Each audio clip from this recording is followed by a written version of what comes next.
Momo, Okarun, and their allies must stop a group of alien globalists from summoning their main invasion force to Earth. The aliens claim to be aligned with their new companion, Vamola, leaving the group to question if she's truly a friend or foe. Seiko is told by Momo that Vamola is an alien, but remains unconvinced and decides to contact the school to have Vamola attend as a transfer student, much to Momo's objection. Seiko then leaves for work with Turbo Granny accompanying her. With the decision made, Momo picks out clothing for Vamola. However, instead of changing outfits, Vamola uses her kaiju suit to scan and replicate Momo's school uniform, surprising her. While walking to school with Vamola, Momo tries to teach her how to say her name and hugs her when she succeeds. She quickly stops, reminding herself that Vamola is her enemy. Momo then sketches something in her notebook to show Vamola and ask about the golden ball Vamola possesses, suspecting it might be Okarun's second Kintama. Vamola shows her the orb inside her kaiju suit's head, which is no longer gold. After Vamola returns the orb to its slot and the kaiju suit reverts to its original form, Momo notices the orb glowing gold and develops many questions. She realizes she can't understand Vamola without Mr. Mantis Shrimp's translator and decides the best solution is to have Turbo Granny look into it. Seeing the time on the city clock, Momo panics, realizing they will be late for school, and quickly dashes with Vamola to make it on time. Despite Seiko's forbiddance, Momo decides to take a shortcut through a ruined area with Vamola. Before entering, Momo has Vamola perform a good luck ritual with her, but eventually they still encounter a tall yokai woman with a big mouth who asks if she is pretty. Momo responds by saying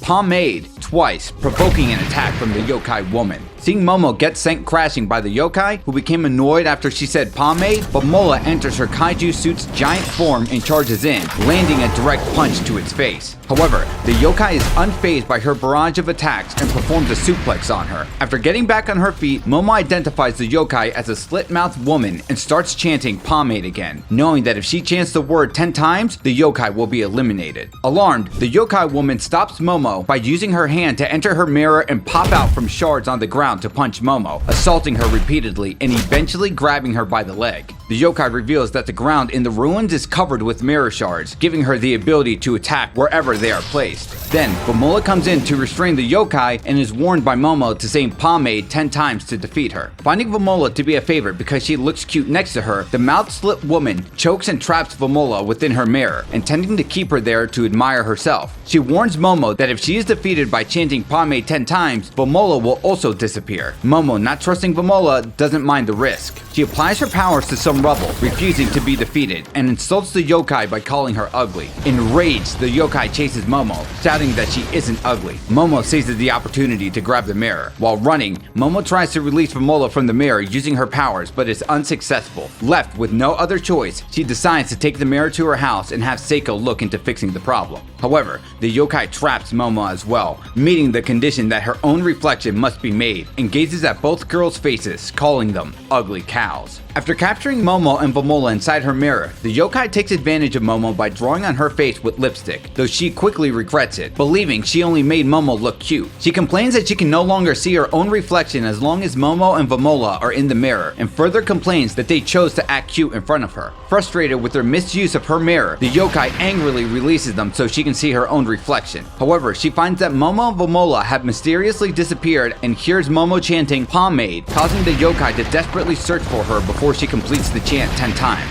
Unfortunately, the yokai is too late and crumbles away. Having succeeded by using Vamola's kaiju suit invincibility, Momo and Vamola quickly escape the ruins, relieved to have made it out alive. Momo promises to never enter the area again. After thanking Vamola for her help, Momo is embraced emotionally, gaining her trust. Soon after, Momo arrives at school on time with Vamola but is berated by a staff member for almost being late. She meets up with Okarun and Ira, who were waiting for her. Ira laughs at Momo, unaware of the lipstick marks from the yokai. Momo informs Okarun that she brought Vamola as instructed by her grandmother. Both Momo and Ira are shocked to see Vamola excited to talk to Okarun and try to prevent her from getting close to him. A staff member then arrives to inform Momo that Vamola, the exchange student mentioned by Seiko, will be placed in Okarun's class since the teacher speaks fluent English, and that her class is already full after Gigi's transfer. The staff member also tells Okarun that he will be in charge of Vamola, much to his shock and Momo and Ira's objection. Despite their protest, the staff member insists the decision is final and instructs them to head to class. Later, Momo and and Ira are blocked by entering Okarun's class by the Class C president, who does not want them interfering with her classmates' study session with Vamola and threatens to alert the teacher if they don't comply, much to Momo and Ira's annoyance. In class, Vamola is surrounded by her classmates who are eager to teach her words and get to know her. When a classmate asks where Vamola is from, Kinta intervenes, saying she is from India. The class president then asks Okarun about his connection to Vamola. Okarun explains that he only knows she is staying with Momo. Noticing Vamola's attachment to Okarun, Kinta jumps in to clarify that Vamola is attached to him because he defeated her, which Okarun agrees with. Confused, the class president insists she will only believe Kinta's story if she hears it from Okarun, trusting him to be honest. However, when Okarun mentions he also saved the world by piloting a robot, the class president, finding it hard to believe, runs out of the classroom, disappointed with him for not being honest, something Okarun had anticipated. Started by Vamola referring to him as her boyfriend, Okarun questions who taught her that word and denies to a classmate that they are a couple. Kinta then informs Okarun that Momo, Ira, and Gigi are waiting for them in the halls. Momo, showing her displeasure, gestures for them to join her outside, which they do. Outside the school, Momo berates and attacks Okarun for choosing to socialize in class rather than meeting with the others as planned. As Ira and Vamola try to intervene, Okarun escapes Momo's wrath with Gigi's help and wonders why Momo is acting this way. Gigi explains that Momo is upset because the class president interfered with their meeting and suggests that talking to Momo might help resolve the issue. Okarun decides to stay in the hall to wait for the others, and Gigi mentions he will hide while keeping this plan in mind, though Okarun asks why would he. Once Momo calms down, she approaches them and notices Okarun talking casually with Gigi. Okarun explains that Gigi ignores him when he speaks formally, which Momo finds unfair. She demands the same casual treatment, but hears Okarun's reluctance, who explains that his informality with Gigi is due to the evil eye within him. Shifting to important matters, Momo informs the group about the gold ball powering Vamola Kaijutsu and wonders if it might be Okarun's Kintama. She asks Vamola to reveal the ball and shows it to Okarun. Vamola then replaces the ball back into the Kaijutsu and Momo suggests that it could function like a battery. Kinta suggests that the orb is likely part of the suit, as installing it recently would be too complicated. Noticing some girls finding the group's gathering amusing, Momo decides to end the meeting and suggests they meet next time at a different location to avoid attracting attention from their schoolmates. At home, Seiko scolds Momo after learning about her and Vamola's adventure in the ruins and apologizes for her actions. Despite Momo's assurance that she repelled the slit-mouthed yokai with a spell, Seiko is concerned she will now have to say pomade 100 times. She explains that the spell only temporarily expels evil spirits and becomes less effective with each use. Seiko warns Momo that the slit-mouthed woman named Reiko Kashima is unbeatable and advises her to avoid going outside after 10 p.m. and not to peek out of windows for the next week. Meanwhile, Reiko Kashima begins roaming Kamikoshi City in search of Momo after returning to the living world. After placing 2 glasses of water outside the school, Seiko instructs Momo and Vamola to either put away or cover the mirrors in the bedroom and to stay inside from 10 to 5 to avoid Reiko. Although Momo feels confident about falling asleep, Seiko expresses her concerns and makes it clear that they must absolutely not leave the room under any circumstances before shutting the door. During the night, Momo, unable to fall asleep while Vamola is already resting, is startled by a knocking sound at her window. She hears Okarun's voice calling her name from behind the curtains. Momo asks why he's here at such a late hour. Okarun explains that he came to return the manga she loaned him and decided to stand guard outside after learning from Seiko that she is being targeted by an evil spirit. Although Momo appreciates the gesture, she tells Okarun not to worry about her, as his presence only makes her feel guilty and prevents her from falling asleep. Momo is then taken aback when Okarun confesses that his main reason for protecting her is his feelings for her. Flustered, Momo tells him that she can't hear him clearly and asks him to confess directly tomorrow, which he agrees to, wishing her good night. Desperate to hear his confession in person, Momo prepares to go outside, but hesitates when she notices Seiko's sign on the door, instructing her not to leave the room. She then asks Okarun if he plans to hang out with Gigi tomorrow. Upon hearing Okarun refer to Gigi as Gigi-san, Momo becomes convinced that she's actually speaking to Reiko Kashima, as Okarun never addresses Gigi so politely. Realizing the deception, Momo returns to bed, but Reiko Kashima, using Okarun's voice, viciously continues to knock on her window, tormenting her and preventing her from sleeping.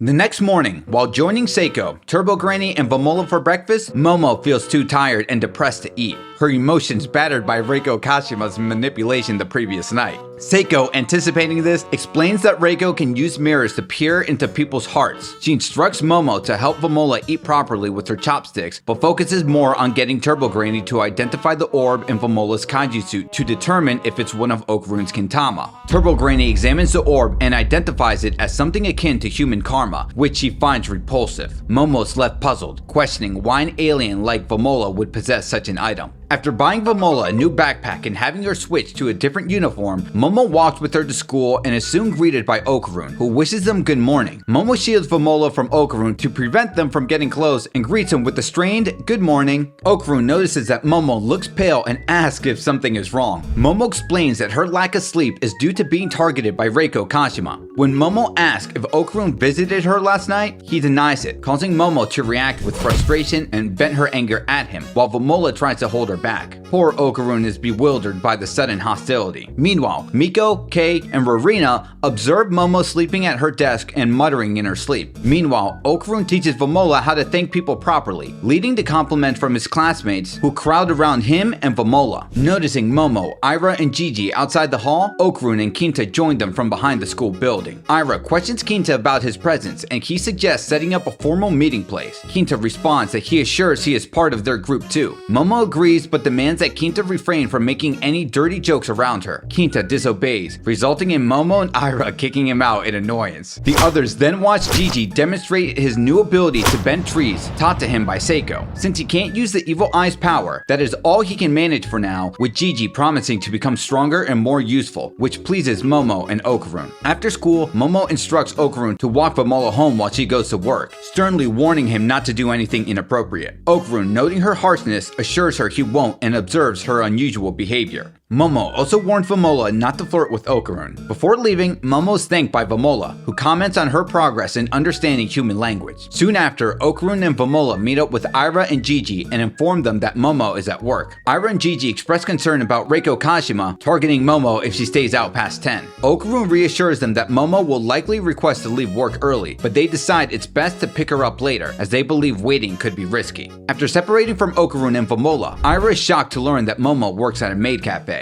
She giggles at the idea of visiting the cafe to tease her. Ira is also surprised to hear that Okarun visited Momo at the cafe and thought she looked cute. Blushing, this makes Ira consider applying for a job there herself, though she is offended when Gigi questions her ability to serve customers well. However, in a sudden twist, Ira and Gigi find themselves in empty space, while Okarun, elsewhere in empty space, is confronted by a group of exosuit aliens. Yo, DJ Miles here. Just to clarify, the robot you see here is from the Persona series. Yes, it's based on an ancient Japanese god, but we'll stick with Persona for now. The other is a nod to the alien xenomorph. I'm unsure about the other alien groups, so if you know their inspirations, drop a comment below. Anyways, before this confrontation, we see Okarun walking Vamola to the Ayase residence as he gives his goodbye and prepares to head out. Vamola stops him for the 5th time to tell him something in her own language. Despite not understanding her, Okarun gently removes her hand and tells her he can't marry her since he has feelings for Momo. Flustered after his confession, Okarun runs away. Still reeling from what he just said, Okarun's attention snaps to the sudden shift as he finds himself in empty space, where he turns to see a group of exosuit aliens confronting him. Meanwhile, Ira and Gigi face the problem of battling 3 exosuit aliens. In her acrobatic silky form, Ira dodges missiles launched by the missile persona exosuit alien and targets him with a kick. The alien blocks her attack with an electric shield that stuns her, guiding the missiles toward her. Using her hair, Ira manages to avoid the missiles but is then hit and sent crashing by a laser shot from the tiny sniper exosuit alien. The sniper alien immediately fires another shot while Ira evades, narrowly avoiding the laser. Seeing Gigi running from the tall alien with the shockwave field, Ira tells him to switch with the evil eye to assist her since she can't protect him and fight simultaneously. Gigi says he can't since the evil eye agreed to only fight Okarun, but he will fight the sniper alien while she handles the missile alien. Using his newfound ability to emit ki from his hands, Gigi lands a hit on the sniper, but is warned by Ira that the shockwave field exosuit alien is behind him. Gigi tries defending himself with the same attack, but is harmed by the field due to its ineffectiveness. Seeing Gigi in trouble, Ira throws a bucket of cold water at him to release the evil eye, but sees the water evaporating on contact with the shockwave field. However, the shockwave field alien notices the evil eye, displeased at seeing the alien, has been set out loose and is unaffected by the shockwave field's power. Not knowing what was going on with the giant alien standing in front of him, the evil eye is instructed by Ira, who has her hands tied trying to avoid a hit from the rifle suit alien, to take it down, and that he is granted permission to fight someone other than Okarun this one time. However, the evil eye refuses to go back on his word to Okarun and proceeds to walk away, wondering what was going to be for dinner. After Ira warns him that they won't return to their normal world if they don't defeat the suited aliens, the evil eye turns around to see the vibration suit alien bringing out 6 mechanical arms with cylindrical hands. The vibration suit alien then uses these arms to repeatedly punch the evil eye and finishes him off with a large laser beam, knocking him unconscious. Becoming distracted by this, Ira is hit by the rifle suit alien, lands on the electrical shield from the other alien, and becomes open for a barrage of missiles to bombard her, leaving her too badly injured to continue fighting as she collapses. After bringing both Ira and the evil eye down, the persona suit alien removes himself from his suit, revealing that the pilot has a body of an octopus, and takes note of how fast they were able to end the fight in less than 3 minutes, but believes that he and his allies should move elsewhere or they will be in danger. The alien also takes note of how the planet they're on is abundant with moisture, which tells him that they can't use lasers, and speculates that the Earth's heavy gravity is the reason why Earthlings have strong bodies. The alien then looks to see Ira's acrobatic silky hair creating a dome around her and the evil eye.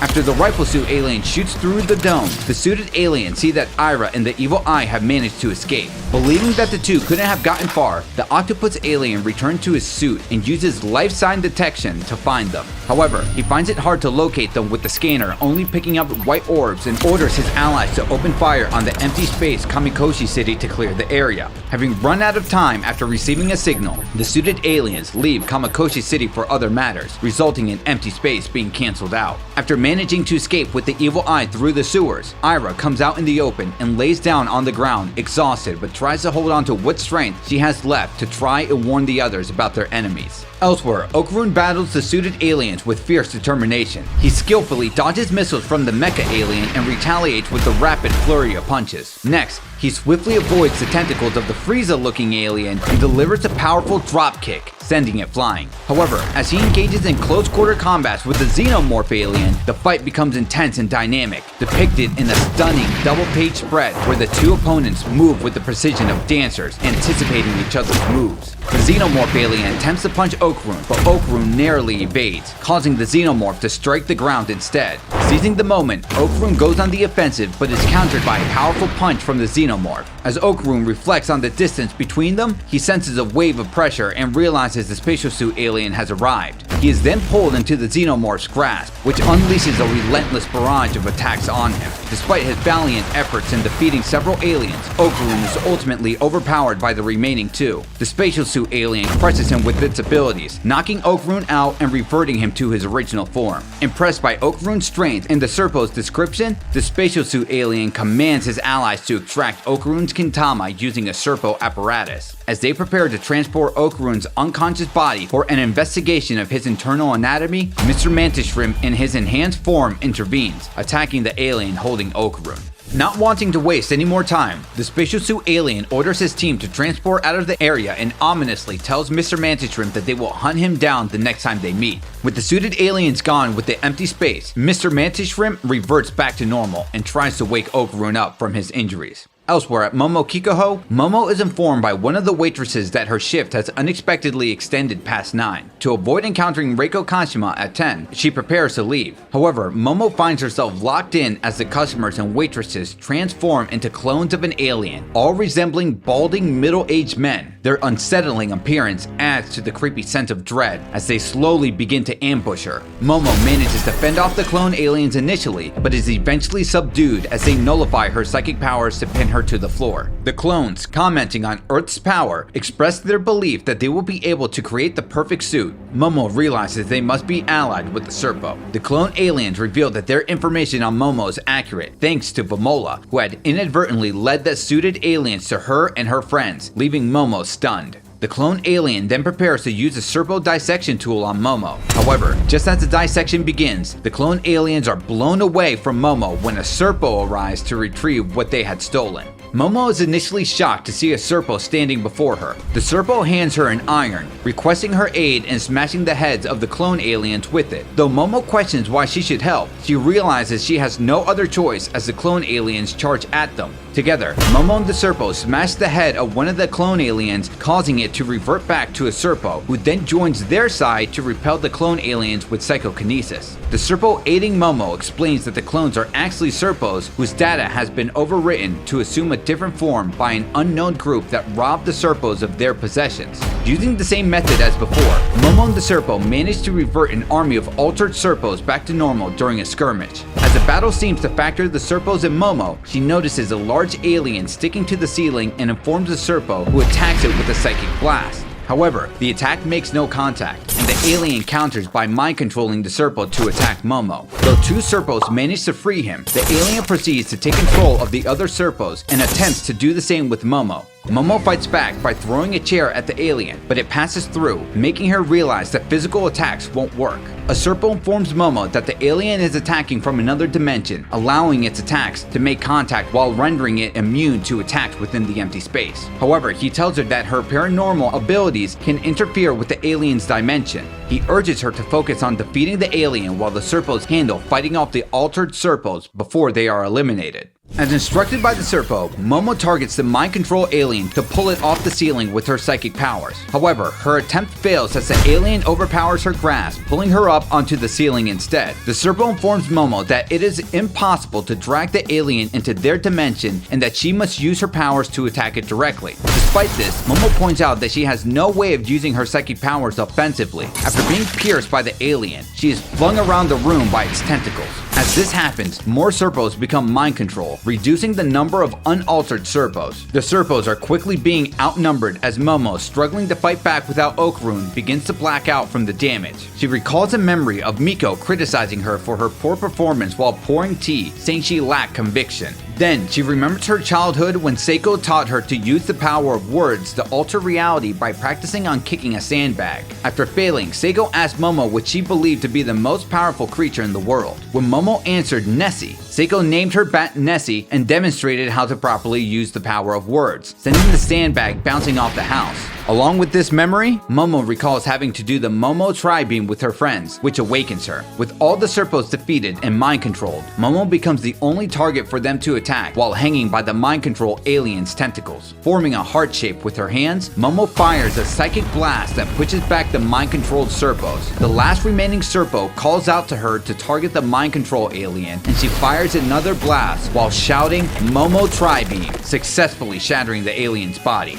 With the mind-control alien defeated, the altered Serpos return to normal and see a battered Momo on the ground, presenting them with an opportunity to capture her. Momo dares the Serpos to try and touch her, claiming she can still fight using her Momo Tri-Beam. Unconvinced by her statement, the Serpos crowd her, calling her bluff. However, they are instantly transported out of empty space by the Serpo who aided Momo earlier, believing they must work together to defeat their common enemy. Relieved, Momo is thankful to have narrowly escaped her predicament. While treating her wounds, Momo asks the Serpo who their enemy is. The Serpo answers that he does not know, as the alien group does not match any of the 666 species in the galactic system. He suggests they might originate from the farther reaches of space using warp technology, which could only be done with a transmission system like the Egyptian pyramids. Momo's shocked to learn that the transmission system for Japan is the Kofun burial mounds. Confused and trying to process everything the Serpo is telling her, Momo asks if the aliens have warped from the farther reaches of space, how did they understand human language so well? The Serpo responds that the alien group robbed him and his clones of all their knowledge and technical data. This sparks Momo to remember how the mind control alien credited Vamola for tracking her and her friends. She then asks the Serpo if he remembers encountering a kaiju when the alien group robbed him and his clones. The Serpo isn't certain, but he suggests it's likely, leading to Momo's frustration. The Serpo warns Momo that her friends have also been attacked and they should quickly reach them before it's too late. Hearing this, Momo demands the Serpo transport her back to her normal dimension to save her friends. Before doing so, the Serpo requests to come with her to reclaim the data the alien group stole from his race. Momo refuses, still viewing his people as her enemies, and prepares to leave with the promise to eradicate him if they meet again. However, after checking the time, Momo's shocked to see that it's past 10 and she will likely encounter Reiko Kashima. To avoid this, Momo decides to stay at a manga cafe until morning and disguises herself with the Serpo's help, since she is a minor. After they check in and get a room, we learn the Serpo's name is Rokuro. After taking shelter in a manga cafe, Momo instructs the Serpo to stay quiet and keep the makeup on to avoid getting them into trouble. While grooming himself, a cafe employee gets possessed by Reiko through a small mirror and under the illusion of being in love is manipulated into finding Momo. When Momo passes out, the Serpo pulls out a cable device from his chest and directs it at her. However, when the possessed employee knocks on the door, waking Momo up, the Serpo quickly puts the device away.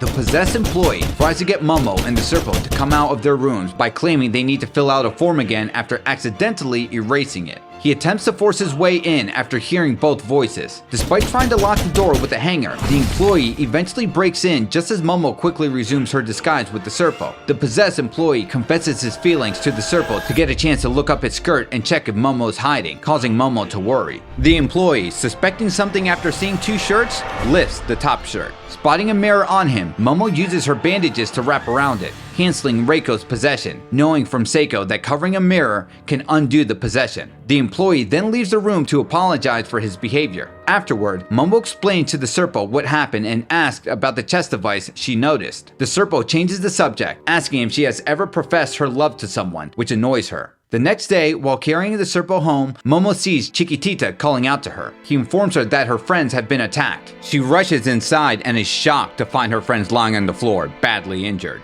Mr. Mantis Shrimp is relieved to see that Momo is okay and explains that the octopus alien Okarun defeated has now passed away after leaving its special suit. Momo moves to the special suit to remove the human karma installed and asks Mr. Mantis Shrimp about Okarun's location. He tells her that Okarun is in the next room and reveals that the alien took his Kintama. Mr. Mantis Shrimp did his best to treat Okarun's severe condition with his first aid kit. When Momo opens the door, she's enraged to see Vamola by Okarun's side and pushes her aside. She finds Okarun on life support and learns from Mr. Mantis Shrimp how critical his condition is. Momo demands Vamola remove her disguise, suspecting her of being allied with the octopus-suited aliens. Vamola thanks Momo before Momo attacks her, forcing her to reveal her true identity as an octopus alien. Mr. Mantis Shrimp tells Momo to calm down, but she explains that Vamola is a spy and presents a ball from the octopus alien suit, matching one in Vamola's suit as proof. Vamola's kaiju suit reverts to normal, and she uses her tail to push herself away from Momo before activating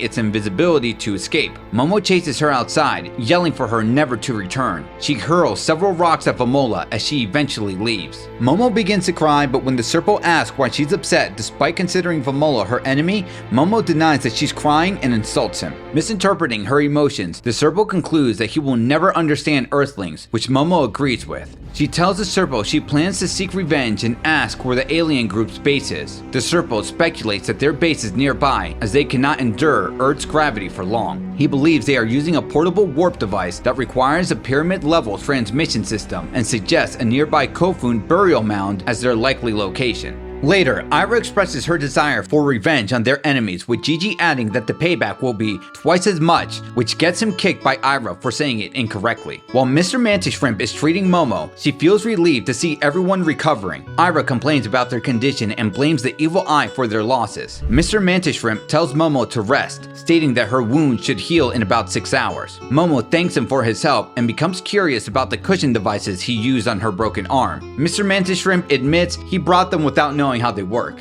Ira asks Momo about her grandmother, believing she could defeat their enemies, but learns that Seiko is on a business trip in Hokkaido and is unreachable due to not having a phone. This disappoints and worries Ira, concerned about when the enemies might attack again. As Momo checks on Okarun's recovery, she asks about the evil eye situation. Gigi explains that the evil eye is only interested in fighting Okarun due to their contract. Ira, still distrustful of the evil eye, asks about Vamola. Momo reveals that she kicked Vamola out and identified her as a spy for the enemy. Ira throws a tantrum after figuring out that she was right not to trust her. On the other hand, Gigi defends Vamola, saying that it was not her that revealed her true identity since she couldn't speak their language and that their enemies might not have been so fluent when speaking to her. Momo then gets into an argument with Gigi on how she denies this was not likely. Suddenly, this causes Okarun to speak up, asking them to return to getting along. When Momo, Ira, and Gigi gather at Okarun's bedside and see he can talk, Okarun reassures them that they're okay and apologizes for letting the enemy take his Kintama. Momo accepts the situation, saying she will retrieve it. However, she panics when Okarun becomes quiet. Mr. Mantis Shrimp tells Momo to calm down and reattaches the life support cord to Okarun's mouth. He explains that Okarun had removed it to speak to them because he was disturbed by Momo and Gigi's earlier argument and adds that he dislikes seeing his friends argue. Outside, Momo shows Ira, Gigi, and Mr. Mantis Shrimp the torso-less Serpo she brought, shocking them. The Serpo complains about being left alone outside, but Momo counters that he wasn't in a position to stay on her property. She informs them of her plan to use the Serpo and explains that the enemy stole Okarun's Kintama. The Serpo suspects their enemies are outer space globalists aiming to invade Earth with a main force and plan to use Okarun's Kintama as an energy source. He adds that while the aliens are few in numbers, their methods are extremely forceful and they will rally a main force. A glimpse of this main force is then shown in space, revealing a menacing ship with teeth-like features prominently displayed in the center. The Serpo explains to Momo, Ira, Gigi, and Mr. Mantis Shrimp that they will take about 5 days to warp to Earth. They need to quickly defeat their enemy and retrieve Okarun's Kintama before the main force arrives. Ira asks how they'll find the enemy, and the Serpo suggests he has a few ideas. However, Momo finds that the major problem for them is whether or not they will be able to beat the alien group. After hearing the Serpo say they have no chance of beating the aliens, Momo chooses to ignore his opinion. Ira believes she can win if no one gets in her way, but Gigi disagrees and says they need more help. Momo asks Mr. Mantis Shrimp to locate Seiko with his spaceship, but he reveals it belongs to Ludris, who's hard to find. The Serpo is shocked to learn they encountered Ludris, an all-knowing and powerful alien, making it a rare miracle. Momo is surprised to realize she kicked such an important person, which also shocks the Serpo. Since they can't get Seiko, Momo decides they should train for the next 5 days and devise a plan based on their enemy's abilities. The Serpo warns that staying where they are is dangerous because the enemy could return and summon their main force if they capture and use their energies with Okarun's Kintama. He suggests relocating to his base. With Okarun being in critical condition to move, Gigi comes up with a plan to transform the ISA house into a robot like before, but Momo and Ira disagree, disappointing Gigi, who had never seen it while transformed as the evil eye and wanted to pilot it. Mr. Mantis Shrimp suggests turning the house into a car instead. Momo agrees, but later decides to convert it into a bike after Ira points out that they don't have licenses. Though she successfully transforms it, the bike ends up being too large to pedal, and Okarun is awkwardly hanging from the basket. Momo tries again, but this time turns it into a cat, noticing one nearby. Worried that Okarun is being chomped on by the cat, Ira tries to fix it, but creates a large dessert with car parts and a lift, imagining a romantic date with Okarun. After these amusing attempts, Mr. Mantis Shrimp finally resolves the issue by turning the house into a vehicle with 8 wheels. Seeing their previous efforts fail, Momo decides not to try this again and wonders how they managed to build a robot before. Later, at the ISA residence, a mailman rides by to deliver mail to Seiko but gets confused about the location. We then see a massive mobile house with wheels speeding through a city street. As Mr. Mantis Shrimp drives, he hears Momo and Ira complaining about his reckless driving and asking him to stop, finding it irritating. The group eventually arrives at the Serpo's destination. Momo notices that the place looks like it used to be the Naki Hospital since there is no trace of the building around, but the Serpo reminds her that she's responsible for its current state. He explains that they won't be detected here due to radio waves being jammed and asks Gigi to remove a metal sheet to reveal the underground shelter. The Serpo assures them that there's enough food and water to last a week. Before entering, Ira expresses concern that the Serpo might be leading them into a trap. Momo decides to go in with Mr. Mantis Shrimp and reassures Ira that they'll be fine. Once inside, Momo is shocked to see floating shell devices, which makes her suspect the Serpo is setting a trap. She's even more surprised to see the alien she fought before. The Serpo explains that the holograms of her former enemy are part of combat use simulators designed to help them gain experience fighting over the next 5 days. Momo is impressed by this technology despite him being a Serpo. After the simulator scan Ira, Gigi, and Okarun, Momo is stunned by the sheer number of towering enemies they will face. Hours later, at nightfall, Ira scolds Momo, Gigi, and Mr. Mantis Shrimp for their poor performance in the training simulation while they try to look innocent. Despite knowing some of their opponents' fighting styles, the group still lacks the ability to defeat them. First, Ira starts with Momo, criticizing her Momo Tri-Beam for its short range and energy drain. Momo attempts to improve, but fails again, disappointing herself. Ira then criticizes Gigi, saying his Ha wave does no damage, which shocks him. Finally, she tells Mr. Mantis Shrimp that his punches are ineffective if he avoids getting close to his opponent, which he acknowledges. Ira concludes that they are not ready to face the enemy and must use their time wisely. The three agree with her. Later, Momo uses the home phone to call Seiko's place, but learns Seiko hasn't returned, causing her to wonder where she went off to. Realizing it's almost 10, the time Reiko Kashima is supposed to arrive, Momo walks out of the house where she meets with Mr. Mantis Shrimp, who prepares to leave for home using the mobile Ayase house. That night, Momo struggles to sleep due to loud banging noises. Gigi finds her and suggests he should return to sleep to recover. Using his key, Gigi covers Momo's ears to block out the noise, helping her fall asleep. Momo is impressed but embarrassed about sleeping in front of him. Gigi moves behind her, offering to stay awake until morning as part of his training. Momo compliments him, noting his ability to achieve results despite his playful nature. Gigi, flustered by her praise and peeking at her sleeping, tries to focus on his task. By morning, Okarun wakes up, confused and shocked to see his body resting, fearing he is dead. He searches for Momo and finds her sleeping with Gigi. Suddenly, Mr. Mantis Shrimp bursts into the room, waking Momo and Gigi and urging them to get ready for training. Momo thanks Gigi for helping her sleep, and he offers to do it again, saying the key training will make him stronger. She suggests they eat breakfast before starting their training. Meanwhile, Okarun tries to get their attention, but neither notices him despite their ability to sense spirits. When Okarun follows them outside, he is shocked to discover that the group has relocated. Ira criticizes Momo and Gigi for taking too long to wake up while she continued training and mocks them for cuddling, which Momo denies. Okarun also fails to get Ira's attention but learns about the situation as she talks to Momo. With the world at risk, Okarun focuses on finding a way back into his body, but becomes jealous when he sees Gigi and Momo acting friendly towards each other. Redirecting his attention, Okarun tries calling Seiko and Turbo Granny for help, only to realize they are in Hokkaido. When the phone rings, Okarun answers it, as no one else can see or hear him. Unexpectedly, touching the phone transports him, Doctor Strange Multiverse of Madness style, to Seiko and Turbo Granny's location, where they are engaged in a battle against an alien threat.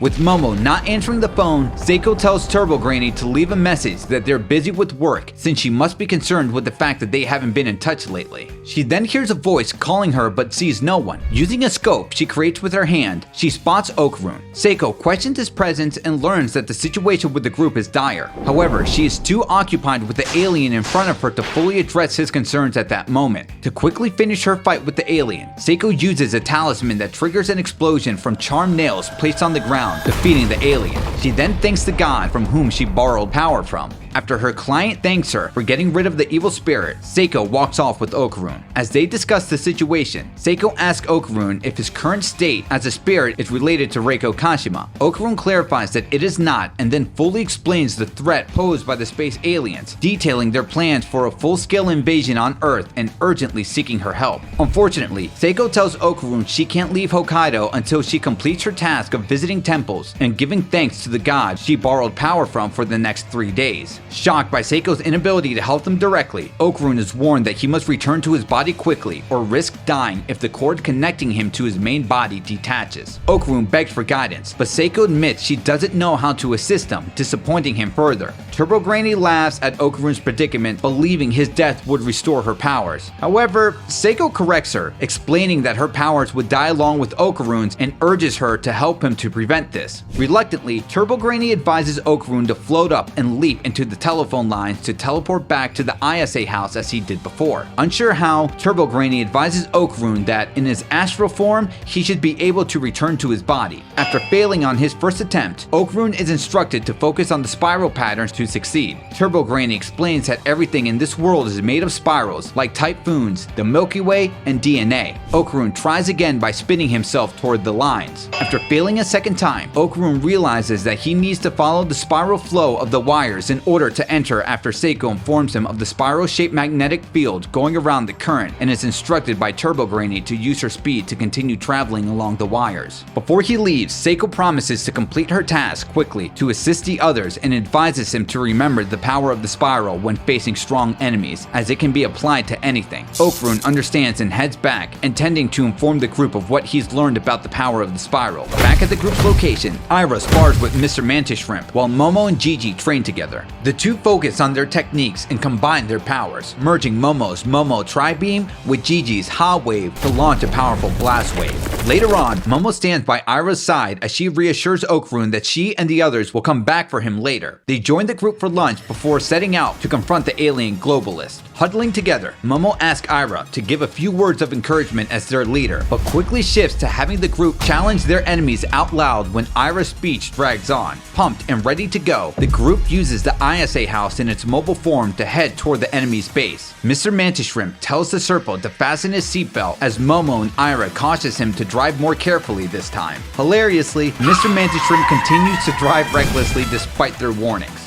Meanwhile, Okarun is repelled from the telephone lines and struggles to navigate the many phone lines to reach the ISA house. Opting to follow the cord attached to him, Okarun fails to notice the mobile ISA house passing behind him. We then see Momo give Gigi a Serpo communication device to ensure that he can hear her clearly during combat. She explains that it can sense brainwaves for telepathic communications in case the loud explosions block their hearing. She updates him on the group's team strategy, noting they will need to fight as a trio against one of their enemies. She also asks if Aira and Gigi have named their special attacks. While Gigi admits he forgot, Aira dismisses the idea as unnecessary. Momo explains that the power of words, taught by her grandmother, can enhance their attacks. Aira, engrossed in a magazine, indicates she has something in mind and prefers not to be disturbed.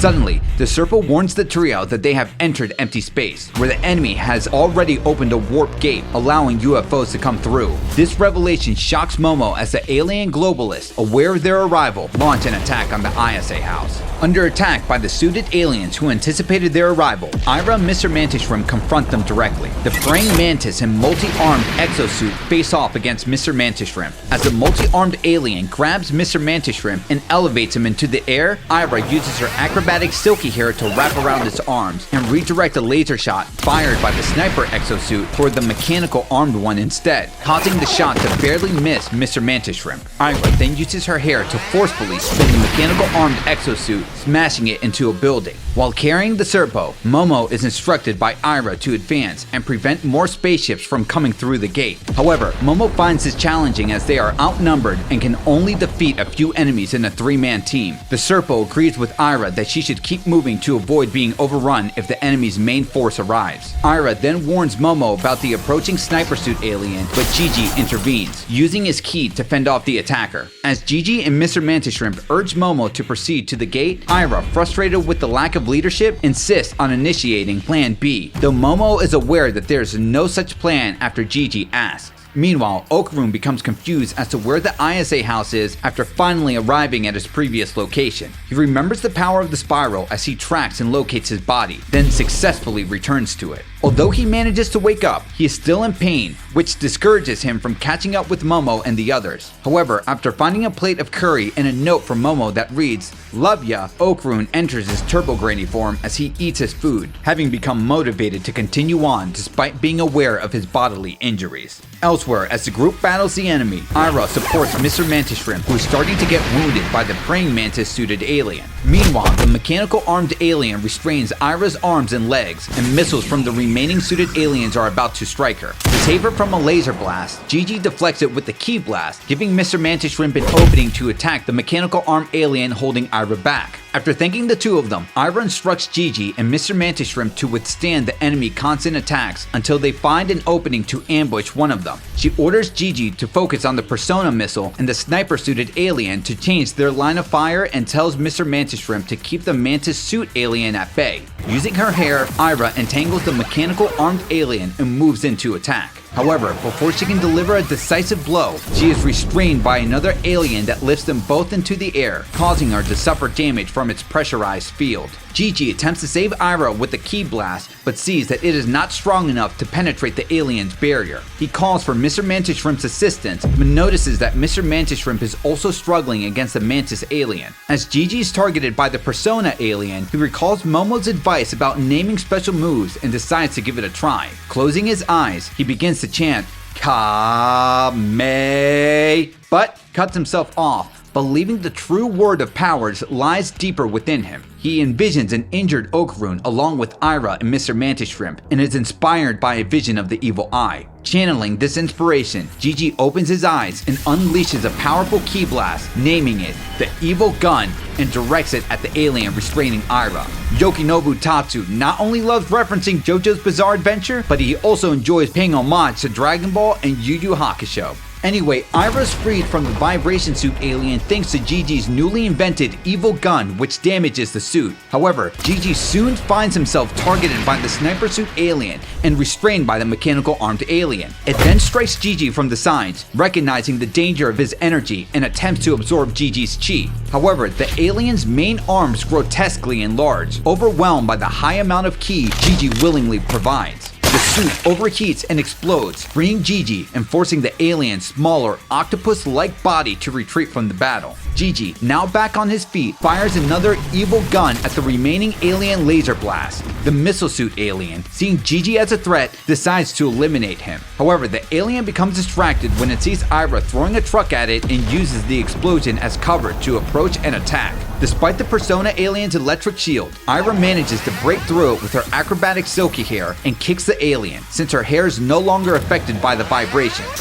Though Ira lands a hit, the missile suit alien claims she lacks the strength to damage his armor. Ira then hears Gigi calling out to her and sees him being hit by the combined laser attack of the aliens after his evil gun is overpowered. Distracted by this, Ira is left exposed, allowing the Persona alien to fire rockets at her and take damage. Elsewhere, before heading to school, Kinta decides to fake an injury by putting on bandages and an eye patch to create a story that would make him appear as an important person to Okarun and the group. However, when he discovers that the others are absent from school, he drops the act. Later, at soccer practice, Kinta critiques the game from the sidelines and is praised by his classmate Morita. When given the chance to play, Kinta performs poorly and is quickly substituted for Morita, who excels in the game. Kinta jokes, saying if only his knee was in peak condition, he would have performed better. After school, Kinta casually passes by a couple making out and reflects on his experience piloting the mecha during the battle with Vamola. He then notices the ISA house is missing and realizes the group is away on a mission. Spotting a help message on the Torii gate directing him to Tokyo Tower, Kinta uses the nanoskin from the gate to craft a bike and heads off to Tokyo Tower to help his friends. Meanwhile, we cut back to Momo and the Serpo, who rush to the teleportation system but are blocked by two alien globalists. Momo uses her powers to defend against the mecha suit alien's barrage of gunfire and the jet booster suit alien's physical attacks, but the assault is overwhelming. The Serpo helps to shield Momo with his psychokinesis and urges her to defeat their opponents quickly. The mecha suit alien's relentless attack hits the Serpo in the head. Despite Momo's insistence on helping him, the Serpo urges her to focus on defeating the aliens to avoid them both dying. Momo realizes her Momo Tri-Beam won't reach her enemies from her current position and that her technique runs the risk of draining her ki, which would leave her powerless. As the Serpo's psychic shield falters due to another shot, Momo prepares to protect them both.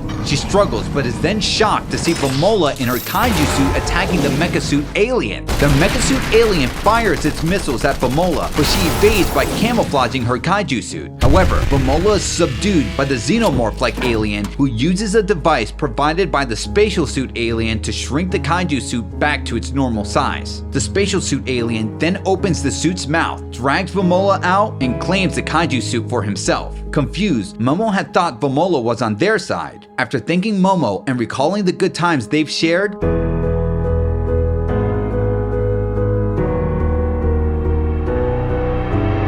Vamola is suddenly impaled from behind by the spatial suit alien's tail. After witnessing Vamola being pierced and tossed aside by the spatial suit alien, Momo uses her powers to catch and hold Vamola, feeling distraught and confused about her true allegiance. The xenomorph-like alien then attacks Momo but is hindered by the Serpo's psychokinetic shield. Despite the Serpo's warning that Vamola is her enemy and that she needs to focus on defeating the jet booster suit, Momo insists on helping Vamola. She attempts to close Vamola's wound and stop the bleeding, expressing her regret for not listening to Vamola earlier and pleading with her not to die. As Momo's powers connect with Vamola's aura, she receives a flood of Vamola's memories, which are also transmitted to Ira, Gigi, Mr. Mantis Shrimp, the Serpo, and Okarun. In these memories, the Space Globalists are seen invading and conquering a planet, showcasing their destructive impact on the world and its inhabitants. We see a young Vamola saved by the Space Globalist invasion by a protector named Banga, along with survivors Tome and Aja take refuge in a cave. While Banga grumbles about the responsibility of looking after Vamola, Tome and Aja remind her that it's her duty since Vamola saved her. Tome expresses concern that Vamola might be the last child to survive the battlefield, but Banga blames the men, who were easily defeated, leaving only the older women alive. Banga declares she won't take care of others who can't care for themselves, causing Tome and Aja to look at her with suspicion as Vamola continues to cry. As the survivors move forward, Banga cares for Vamola, feeding her, washing her clothes, and teaching her to write. Banga takes Vamola to a mural depicting a Sumerian god, explaining their belief that the god will save their planet from extinction. Despite this, Banga dismisses the tale as nonsense, expressing her low opinion of her people, men, and the god, and resolves to survive by relying solely on herself, even if it means making sacrifices. Over the years, as we continue watching the survivors struggle to stay alive and move from place to place, we see an older Vamola express her approval of the new clothes she found in the ruins. However, Banga becomes irritated when Vamola addresses her as mother and demands she stops. Vamola, however, ignores this request. Tome, overhearing the exchange, offers to let Vamola call her mother as well, but Vamola declines, much to Tome and Aja's amusement. Later, the group reunites with other female Sumerians who plan to head west to join the remaining 3,000 Sumerians, hoping it might turn the tide of the war. Despite their journey, they encounter their enemies using Sumerians as sacrifices for a large creature known as Big Mama. The creature consumes the victims to produce nourishment and birth battlesuits. Additionally, it's revealed that the alien invaders have soft, frail bodies and cannot survive without the armed suits that Big Mama produces for them. Surprisingly, one of the suits produced resembles the Sumerian god, as noted by Vamola. Banga remarks that this weapon has now become the embodiment of Sumerian hatred. Banga insists that they have no chance and should continue their journey to avoid ending up like the other victims. Before leaving,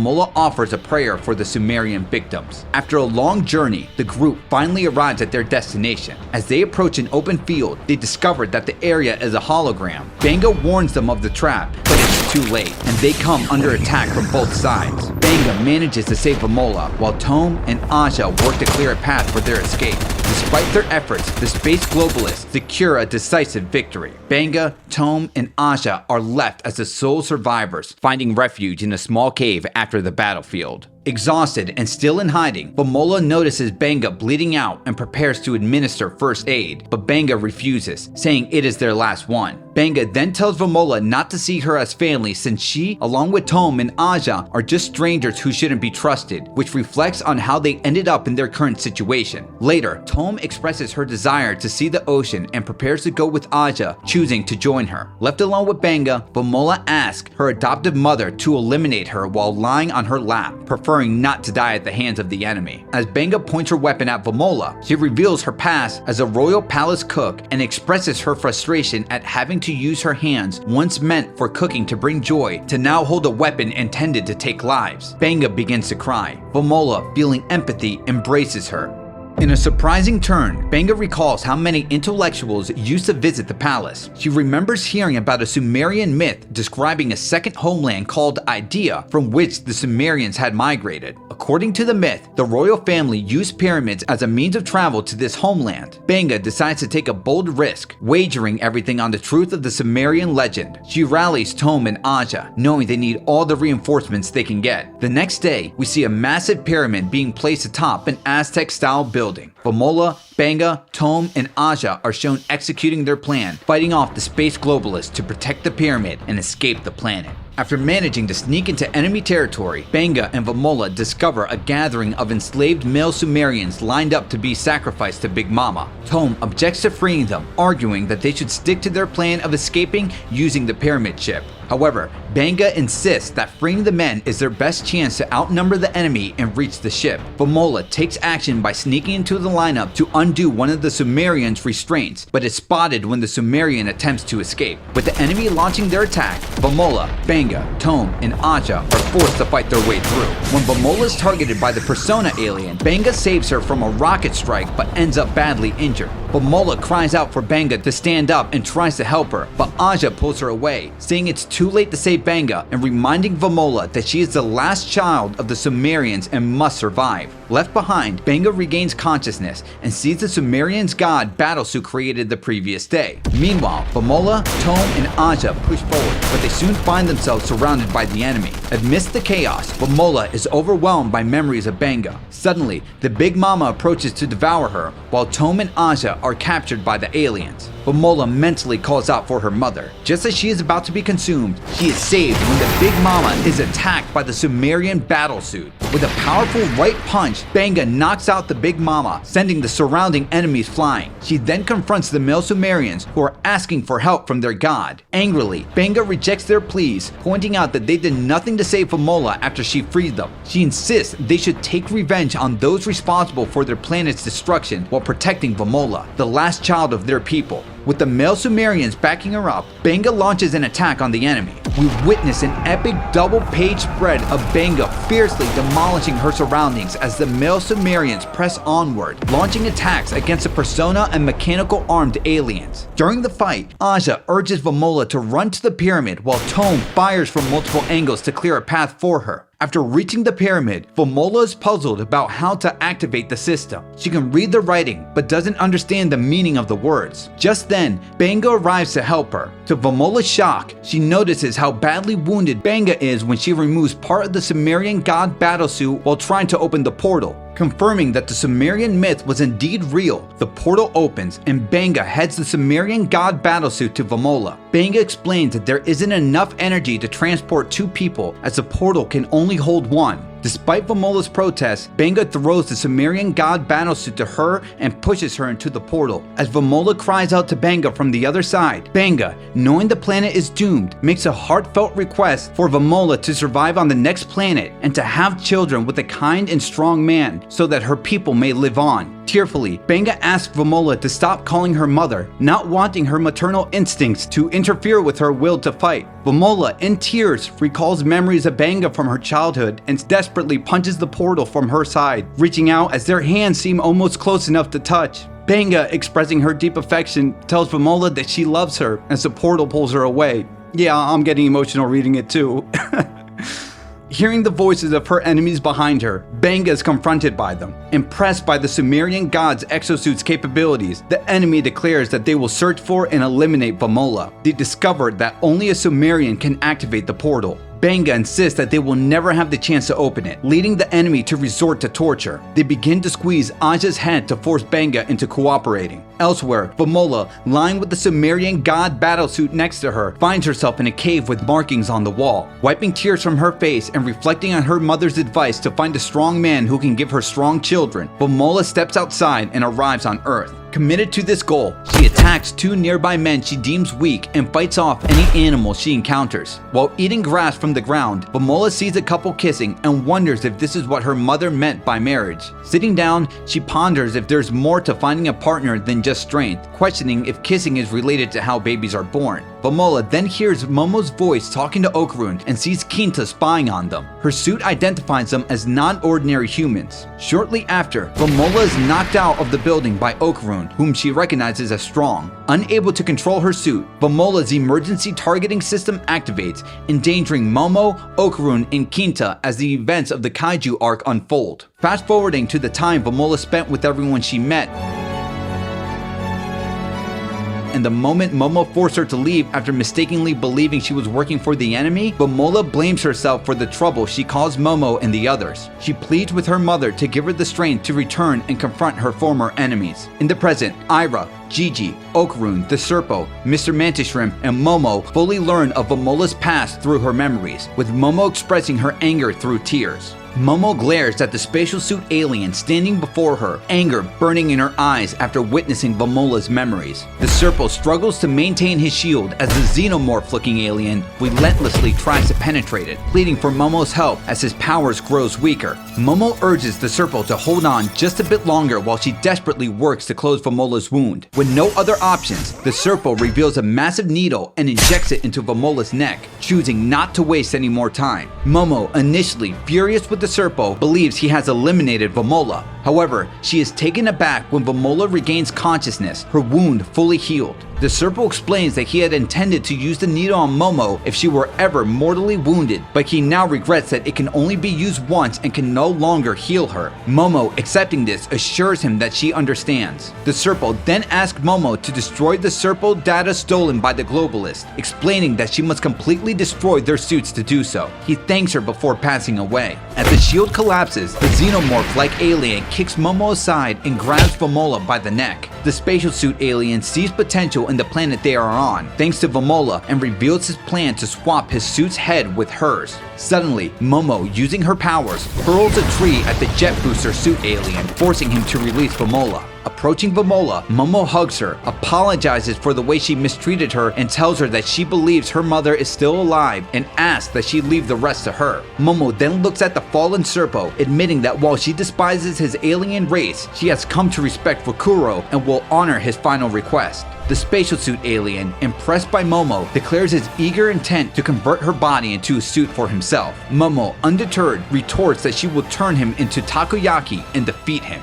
As she levitates several trees behind her, Momo warns Vamola to stay back, acknowledging that her fury might make it difficult to control her powers. Elsewhere, the persona-looking alien attacks Ira, taunting her that she won't escape this time, as their party can now endure more than 3 minutes in the strong region they're in. As the persona-looking alien closes in, Ira uses her hair to entangle him, retorting that it's he who won't escape. She then shields herself from his missiles with her hair, pointing out that his electrical attacks are useless against her. The tiny rifle suit alien prepares to assist by targeting Ira, but both he and the vibration suit alien are warned that Gigi is preparing his evil gun. Gigi fires off his attack, engaging in a blast with the two aliens, pushing himself to the limit as he envisions Vamola, which impresses the aliens who decide he make a good suit. Despite being overwhelmed, Ira keeps fighting, persistently kicking the missile suit alien with her one good leg. The missile suit alien boasts of his suit's resilience and begins to overpower her with a relentless series of attacks, belittling her in the process. Just then, Ira and Gigi hear Okarun's voice through their communication devices. He informs them that he has entered empty space but needs time to reach them. He also relays Seiko's instructions to use spiral power against their opponents, triggering a memory in Gigi of Seiko teaching him to untie his chi with the evil eyes and make them rotate, combining their powers through spiral power. Drawing on this, Gigi successfully harnesses the combined power of the evil gun and evil eye, unleashing a blast so massive it towers over the size of buildings, overwhelming and defeating both the tiny rifle suit alien and the vibrating suit alien.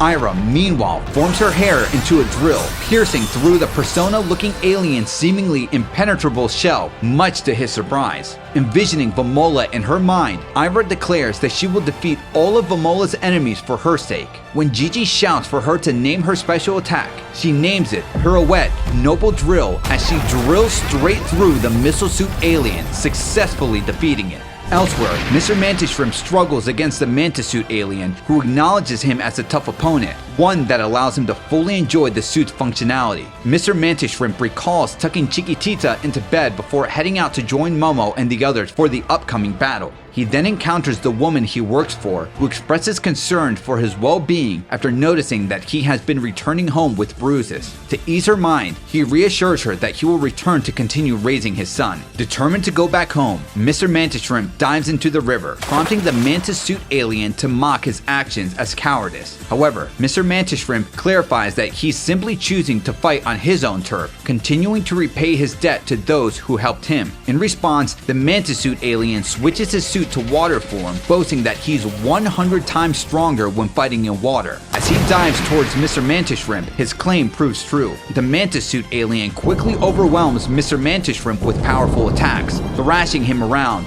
and eventually pierces him with a venomous needle. Despite the pain, Mr. Mantis Shrimp tells the Mantis Suit alien that while his large size makes him difficult to fight, he can now strike back as long as they're close. Summoning his strength, Mr. Mantis Shrimp damages the Mantis Suit alien throughout its entire body and declares, as he begins to transform, that he is now 24 times stronger, with punching power increased tenfold, making him 240 times stronger in total. The mantis suit alien refuses to believe him, but ends up being struck by Mr. Mantis Shrimp's jet punch, which obliterates the alien suit. Mr. Mantis Shrimp comments on the impressive cleanliness of his hit as he swims back to the surface, reverting to his normal form due to his transformation's 24-second limit, noting that without a Serpo energy drink, he can only maintain that form for so long. He then expels the venom from his body, stating that his race, though categorized as weak, is immune due to their nature as fighters. As he walks away, the mantis suit alien explodes from the water. Back to Ira and Gigi. Exhausted after defeating their enemies, Ira meets Mr. Mantis Shrimp. Relieved to see Ira safe, he expresses his happiness, but Ira insists they must hurry to reach Momo before more UFOs come through the time warp. Mr. Mantis Shrimp slowly helps Ira up as she calls out to Gigi to see if he can move, but worry sets in when he doesn't respond. Meanwhile, Momo battles the spatial and jet booster suited aliens, using her powers to hurl a massive amount of debris towards them. The jet booster suit alien sidesteps the attack, yet becomes confined inside a ball of earth, but the spatial suit alien sends the debris flying back at Momo and Vamola, knocking them both back. As the spatial suit alien appears right in front of them, Momo unleashes her Momo Tri-Beam, which clashes with the alien's ability, resulting in both attacks being deflected. The sparks from both attacks still crackle in the air, as Momo and the spatial suit alien take note of each other's strength, recognizing the power behind their repelled attacks. Just then, the xenomorph-looking alien escapes his rocky prison and begins to slowly approach Momo and Vamola. The two are stunned to see reinforcements emerging behind the spatial suit alien, worsening their situation. Momo stands her ground as the alien reinforcements arrive, but soon becomes overwhelmed by the sheer numbers. Despite the situation looking dire, Momo slowly stands up and prepares to attack, but quickly gets overwhelmed by the opponents as she's tossed around, gets electrocuted, have projectiles thrown at her, and Vamola quickly tied up by the tentacle alien as it prepares to consume her. Hopeless, Momo tries reaching for a weapon, but gets grabbed by the neck from one of the giant aliens as her life is slowly being faded away, until suddenly, Okarun arrives through the cables of a utility pole, attacking all of the aliens simultaneously with rapid strikes, quickly eliminating them, coming to Momo's aid. Okarun holds Momo and praises the delicious curry she served him. Momo, overwhelmed with relief, sheds tears, embraces him, and asks him to help Vamola, who is also in trouble. Ira then arrives using her pirouette noble drill to free Vamola from the alien restraining her, and informs Momo of her arrival.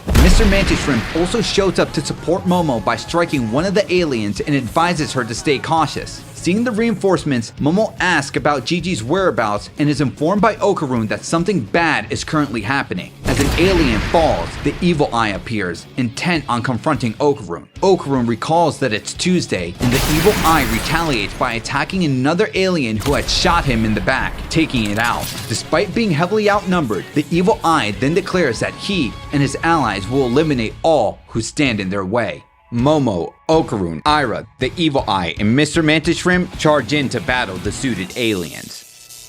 We see an incredible double-page spread of everyone engaged in the fierce battle. Okarun, using his new ability to traverse through telephone lines, gains the upper hand, avoiding enemy attacks and defeating them with lightning speed, much to Momo's amazement. As Momo uses her powers to shield herself and Vamola, the Evil Eye protects them from an attacking suited alien. The Evil Eye, determined to fight Okarun as planned, throws a large object at the telephone lines to release him. The two quickly begin to brawl. However, their clash is interrupted by the xenomorph-looking alien and another suited alien who bombards the yokai with a flurry of punches. Okarun attempts to assist, but the xenomorph suit alien blocks his path, attacking him with kicks from all directions. Yokinobu Tatsu, known for incorporating a JoJo's Bizarre Adventure reference in each of his arcs, has the alien attacking the Evil Eye unleash a signature Ora Ora Ora Ora! Despite this, the Evil Eye swiftly defeats his assailant with a devastating punch, declaring that no enemy will stand in his way of battling Okarun.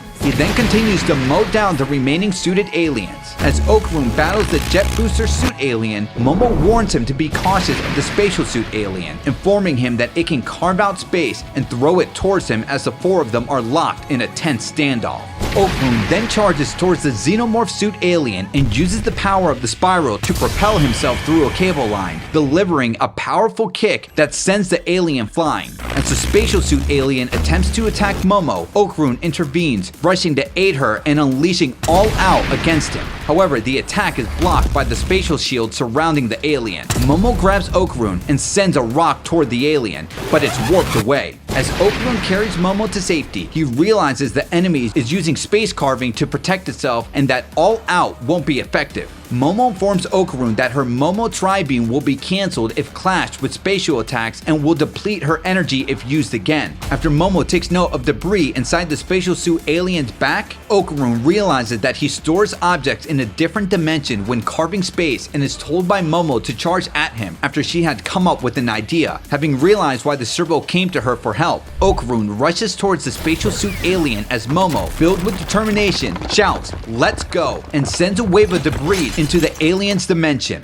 While the alien deflects the debris, Momo, apologizing to Okarun, leaps off of his back to unleash her Momo Tri-Beam. Okarun, Ira, and Vamola watch in shock as Momo is caught by the spatial suit alien space carving. Memories of Momo flash through Okarun's mind, fearing the worst, but despite this, it's revealed that Momo's Momo Tri-Beam strikes the alien from within, severely injuring it and fulfilling her plan. Recalling Rakuro's advice that her power can transcend dimensions, Momo realizes she is the only one capable of defeating the alien. Without its space carving ability, the alien is just an ordinary opponent. Momo calls out to Okarun for help. He quickly jumps into a cable line and uses all out to completely obliterate the spatial suit alien's armor. Afterward, Okarun scolds Momo for her reckless move, expressing his fear that she might have died. She apologizes and he's relieved to see she's unharmed as they share a tender moment together. Suddenly, their moment is interrupted by a big explosion. With their powers depleted, Momo and Okarun flee to avoid getting caught in the crossfire between Ira, the Evil Eye, and Mr. Mantis Shrimp's battle against the remaining suited aliens. They are saved from an attack by Vamola, who returns to her kaiju suit. Ira instructs Mr. Mantis Shrimp to clear paths so Momo can close the gate as more enemies close in. Meanwhile, the alien inside the damaged spatial suit, still alive, vows that the group won't escape unpunished and latches onto Vamola's kaiju suit. Inside the suit, Vamola is slowly ensnared by the alien's tentacles as it successfully takes control, forcing the suit to attack Ira.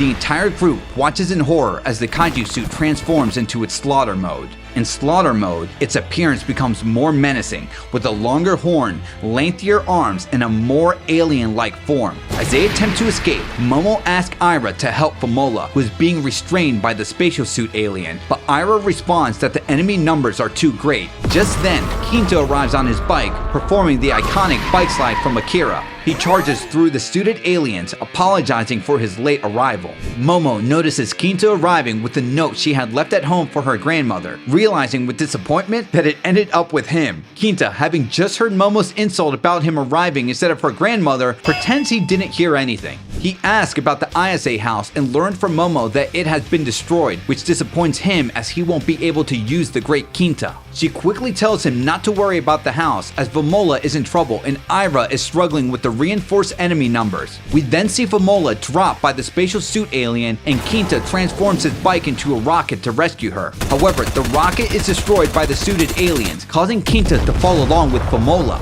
Hilariously, Momo and Okarun, both annoyed, comment on the fact that they now have to save two people, with Momo questioning why Kinta even arrived. As Kinta and Vamola fall, Kinta manages to grab Vamola's hand and reveals a nanoskin cube. He shouts, "Come to me, great Kinta," and massive pieces of debris from Momo's house are drawn toward the glowing cube, which then reconstructs the ISA's house nanoskin into a towering mecha. And of course, Yokonobu Tatsu highlights this incredible appearance of this mecha in a double-page spread, showcasing a dramatic standoff against the slaughter mode kaiju. Anyway, this transformation surprises Momo, Okarun, Mr. Mantis Shrimp, and Ira. With the mecha now formed, Kinta engages the kaiju suit in battle, wielding the Tokyo Tower as a weapon. He swings it with such force that it sends the kaiju reeling backward. In response to being knocked back by Kinta using the Tokyo Tower, the spatial suit alien commands the kaiju to grab hold of the Tokyo Sky Tree, leveling the playing field and emphasizing that it is taller than the tower Kinta is wielding. Despite this, Kinta continues to gain the upper hand, asserting that the Tokyo Tower still holds an advantage over the Sky Tree, boasting that it has 4 legs compared to the Sky Tree's 3. Kinta smashes the Tokyo Tower over the kaiju, who struggles to block it with the Sky Tree. With another powerful strike, Kinta successfully knocks the kaiju back once again. Vamola, impressed with Kinta's performance, praises his strength, which pleases him, but warns that the kaiju is back on its feet. The spatial suit alien declares Kinta's attacks futile due to the kaiju's incredible resistance. Kinta then charges at the kaiju and they lock hands. The spatial suit kaiju retaliates by damaging the great Kinta with its horns. Concerned that the mecha needs to regenerate quickly, Kinta is mocked by the spatial suit alien, who forcefully smashes the great Kinta onto the ground. The alien then tears out the control pod from the great Kinta and begins to crush it with Kinta and Vamola inside, proclaiming the Earth now belongs to the globalists, saying how a multitude of battleships will come through to begin an enjoyable hunt on humanity. Noticing Kinta's continued resistance, the alien tells him to give up. Kinta refuses to give in as memories of his past resurface. He declares that while he might not have much to be proud of, he still wishes to hold on to what he loves, such as beautiful girls and robots. He continues, saying that if he were to throw away and run because he's scared, he would likely regret it for the rest of his life. As the alien crushes the pod,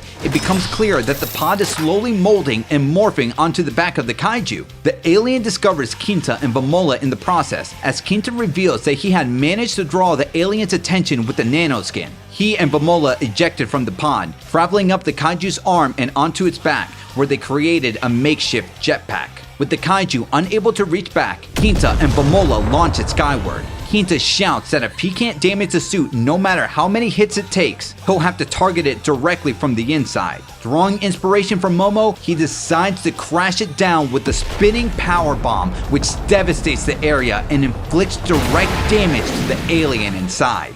Dizzy, the spatial suit alien exits the kaiju suit after it shrinks back to normal size after taking heavy damage from Kinta and Vamola's attack. Kinta and Vamola parachute down to safety, with Kinta about to proudly declare his name, but getting interrupted by Momo, who calls him Erosuke. Momo, Okarun, and Mr. Mantis Shrimp then locate the portal, with Okarun celebrating that he has finally found his Kintama. Momo jokes that she can squeeze it until it pops, but Okarun pleads with her not to, since it's a part of him. After retrieving the Kintama and closing the portal, they celebrate, knowing their only remaining task is to help Aira and the evil Ein defeat the remaining aliens. However, their celebration is abruptly interrupted when they look up in shock and see the main force's UFOs passing through the portal before it closes, initiating a devastating attack that causes massive destruction everywhere. Okarun notices that the attack is causing empty space to gradually tear apart, forcing a return to normal space, which will result in many casualties if it continues. As Mr. Mantis Shrimp rushes to assist Aira, Momo and Okarun hurry toward the mecha to fend off the main force and prevent further destruction. Suddenly, at 10 p.m., Momo is confronted by the towering Reiko Kashima, who looms over her and Okarun, delighting in her plan to torture Momo inside her mirror. Overwhelmed by yet another threat, Momo falls to her knees in despair. Reiko Kashima, hearing Momo's wish to see Seiko again, has a flashback of bombs raining down and sees a similar devastation around her with the main alien forces. Irritated by memories of her past, when she desperately shouted for her mother, Reiko Kashima angrily questions what kind of scumbags drop bombs on people's heads. Fueled by fury, she uses her mirror power to project a massive fist from the glass buildings, obliterating the main UFO ship in one powerful strike.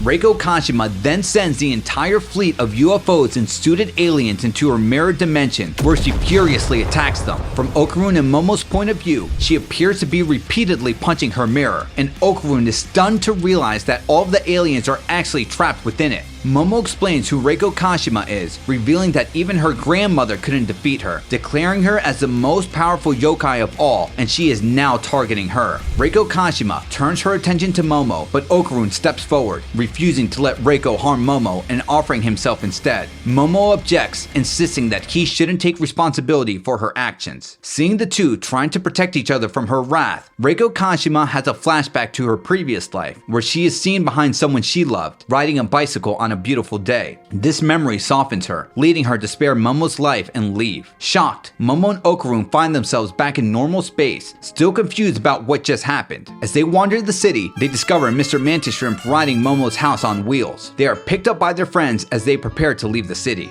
Later, at the ISA residence, Seiko barbecues for Momo, who annoys her grandmother with her eagerness to hug and smell her, along with their friends. Gigi makes a funny face and asks Kinta to copy it, but Kinta thinks it's lame. However, when Vamola does it, Kinta finds it so adorable that he starts making a cat meow expression, asking Vamola to imitate that. Hilariously, Vamola and Gigi stick to the original funny face instead. Seiko then shouts at the group to eat the meat, while Turbo Granny proudly informs Okarun that she hand-selected it. When Turbo Granny thinks Okarun isn't complimenting the meat enough, she gets irritated, chastises him, and storms off, calling him worthless, which triggers Okarun. During the feast, Momo and Okarun express concern for Vamola's separation from her mother. Okarun also voices sympathy for the Sumerian race, noting that Mr. Mantis Shrimp mentioned the Serponians lack long-range warping technology and thus can assist Vamola in returning to her planet. Momo suggests they ask Gludris for help the next time they see him. Unexpectedly, Reiko arrives to thank Momo for destroying the Serpo data the suited aliens had stolen. Momo is shocked to see him alive and learns from Mr. Mantis Shrimp that Reiko was resurrected using nanoskin technology. While Momo is relieved that Reiko is okay, she demands that he stop the Serpo from attacking her and her allies. Reiko, however, does not respond and quickly leaves, much to Momo's annoyance. Okarun starts to laugh, but when Momo notices and asks about it, he quickly tries to brush it off. As Seiko points out that they are out of curry, Momo remembers the curry she left for Okarun and the note she wrote that said, "Love ya." Embarrassed, Momo pleads with Seiko to stop mentioning curry and insists on going out to buy more. Okarun offers to join her and the rest of the group decides to come along as well. As they head to the market, Momo wonders why Okarun is acting so normal and feels anxious about how to handle the situation. Okarun, meanwhile, reflects on the note Momo left and ponders whether it indicated that she loves him as a friend or romantically, using Gigi as a reference to figure it out. While they are both conflicted about the note, Kinta mistakenly interprets Momo's embarrassment as romantic feelings for him as she walks in front of him. Suddenly, Momo, Ira, and Vamola are shocked to see a figure up ahead that resembles Reiko Kashima. As the figure turns out to be Reiko, Momo is shocked and confused to see her with a different face. Reiko Kashima explains that she was not wearing her makeup and corrects Momo's assumption about her attaining nirvana when she suddenly disappeared, making it clear that her hatred cannot be extinguished by anyone. She then tells Momo that she is furious about how Momo is indirect with her feelings, revealing that she spied on Momo and Okarun through her mirror. Despite her anger, Reiko admits that it has inspired her to find love herself. Before leaving on her quest to find a lover, Reiko Kashima threatens that she will take Okarun away if Momo continues to be less direct with her feelings toward him. Okarun steps in front of Momo to shield her, but Reiko, reverting to her original form, quickly dashes off to find a man. After finishing their shopping at the market, which includes 3 Gundam toys bought by Okarun, Gigi, and Kinta, Kinta reveals his Gundam stealth abilities. This reminds Momo of their first meeting at the apartment block, where all they could see was the gold ball. Okarun asks that if the glowing ball rumor hadn't existed, they wouldn't have gone to the apartment complex. He questions why they saw the glowing ball only that one time, suggesting it was crucial in finding Miss Vamola. Momo speculates that the golden ball wanted them to find Vamola, as if to say, "Our precious child is here," which Okarun agrees with. Elsewhere, in outer space, Banga, Tome, Asha, and the male Sumerians engage in a spaceship battle against the invaders as they set their course for Earth. Excitedly, Banga declares her plan to reunite with Vamola. At the ISA residence, Turbo Granny finds the Serpo communicator, mistaking it for seaweed, and places it on her head. As a result, she accidentally listens in on the Serpo discussing matters concerning the globalists. The Serpo conclude that the globalists, whom they refer to as Kerr, intend to conquer multiple planets and could potentially invade Earth again using the many pyramid transmission systems spread throughout the world. The Serpo decide to take action by informing the residents of other worlds about the situation. The most troubling discovery for the Serpo is that an individual named Count Saint Germain is affiliated with the Kerr. Turbo Granny reacts furiously upon seeing Germain's face, referring to him as Hyper Geezer. To find out what happens in DanDaDan next, you're going to want to click on this video right here.